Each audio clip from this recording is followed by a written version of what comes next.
आज जे झालं त्याची सकाळी कल्पनाही केली नव्हती. खरं तर आमचा वीकेंड अगदी साधाच जाणार होता, पण एका छोट्याशा निर्णयामुळे सगळंच बदलून गेलं. पण दिवसाच्या शेवटी आमच्या चेहऱ्यावरचं एवढं मोठं हसू का होतं ते या ब्लॉगमध्ये तुम्हाला कळेलच.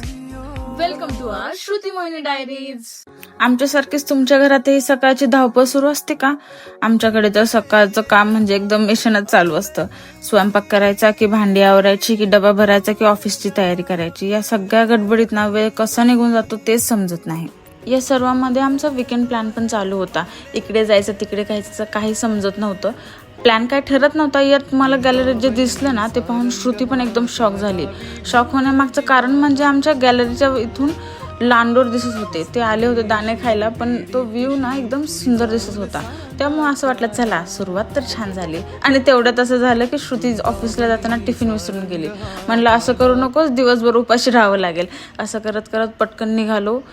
आज ऑफिसचा पण खूप लोड होता, पण मनात एवढंच होतं की आज रात्री काहीतरी स्पेशल होणार आहे. ऑफिसमधून पटकन घरी आलो, बॅग पॅक केली आणि निघालो आम्ही आमच्या वीकेंड प्लॅनकडे. जाताना आम्हाला खूप ट्रॅफिक लागलं, पण तरीही मनात एकच आस होती, चला.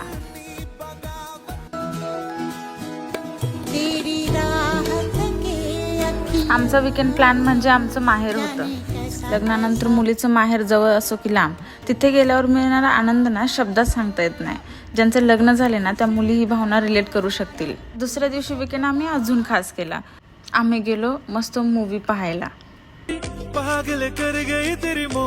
मस्त मूवी एन्जॉय केला आणि बाहेर पडलोय म्हणजे इस्कॉन मंदिरात जाऊन राधाकृष्णाचं दर्शन घेतलं नाही असं होऊ शकत नाही.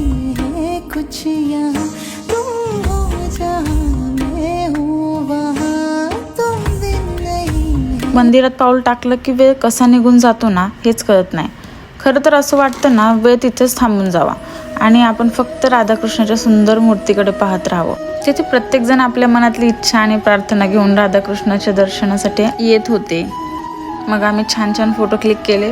अशा प्रकारे आमचा एक वीकेंड खूप मस्त गेला. आजचा ब्लॉग इथंच संपवते. व्हिडिओ आवडला असेल तर लाईक, शेअर आणि सबस्क्राईब करायला विसरू नका. पुन्हा भेटूया पुढच्या ब्लॉगमध्ये. तोपर्यंत राधे राधे.